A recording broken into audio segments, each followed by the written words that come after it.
I've been teaching for almost 13 years. I've spent most of my teaching career at St Spiridon College, which I've enjoyed teaching all years from kindy to year 6. I graduated with a diploma in primary teaching as well as a Bachelor of Arts. I majored in creative writing and English, I think. No, I did. And as well as that, I've always had an interest in writing and getting published, and yeah, this is my first book.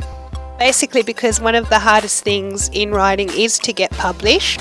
So I did write, but I just kept it in a little box and thought maybe one day I'd be able to get published. I guess I've been working with children for like 12 years, and I'm in a classroom all day. I've been inspired by different children in my classrooms to write.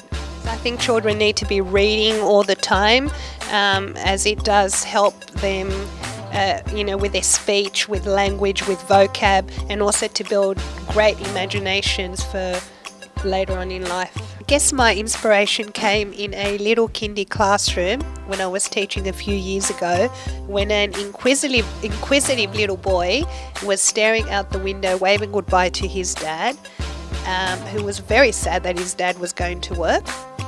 And I watched him wriggle around in his chair and daydream, and I just was very curious about what he was always thinking and dreaming of, and I guess I went home and I created the character Pause. With teaching, there are obviously lots and lots of great moments when you do teach, but one of my most fulfilling moments as a teacher is when you see these children come into your classroom and they're able to read and write and express themselves and be dramatic, and then write their own little stories and create their own characters. And as a teacher and as a writer, it just kind of makes me fulfilled to see children do this. One of the most funniest moments in my classroom that I can think of at the moment is once I was giving a religious lesson, and we were talking about Jesus and heaven and things like that, and one of the little boys put his hand up and said, Miss, I know how he got there.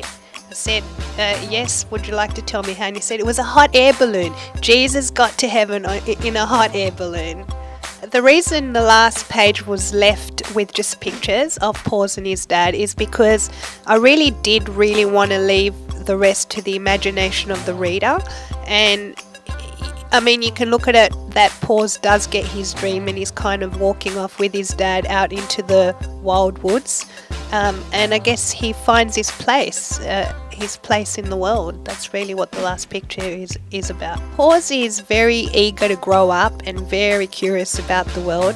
And what I've learned is that everywhere I look, whether it's within children or adults, I can find a Pause who's an adult, even an adult who's just inquisitive about the world, always looking for the grass is greener.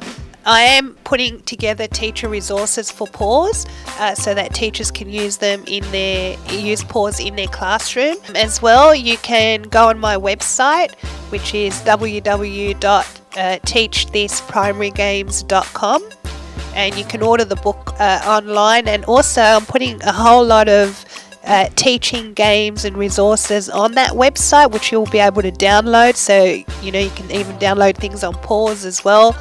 And you can also like my Facebook page under Kathy Finikakos, because I will always promote things on that Facebook page, resources, activities, and also where you'll find me signing books.